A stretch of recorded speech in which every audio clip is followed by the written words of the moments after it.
ഇബാദത്തിന്റെ കൂലി വേണോ? നിന്റെ ഉമ്മാടെ മുഖത്ത് നോക്ക്, ഉമ്മാടെ മുഖത്ത് നോക്കിയിരിക്കേ.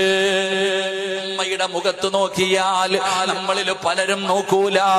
ഉമ്മാടെ സൗന്ദര്യമൊക്കെ പോയല്ലോ, ഉമ്മയുടെ മുഖത്തെ തൊലിയൊക്കെ അങ്ങ് ചുളുങ്ങിയല്ലോ, ഉമ്മ വൃദ്ധയായല്ലോ. പടച്ചവരെ, ഉമ്മ വല്ലാതെ തളർന്ന് എല്ലും തോലുമായിരിക്കുകയാ. പിന്നെ എങ്ങനാ ഉമ്മാടെ മുഖത്ത് നോക്കുന്നത്? മോനെ, ഉമ്മാടെ മുഖത്ത് നോക്കടാ, ഉമ്മയുടെ മുഖത്ത് നോക്കടാ. പ്രതിഫലം എന്തെന്ന് നിനക്കറിയുവോ? പ്രതിഫലം എന്തെന്നറിയുവോ? ഗർഭം ചുമന്നതു 10 മാസം തള്ളയാ, പ്രസവിച്ച വേദന തിന്നതും അവർ തന്നെയാ.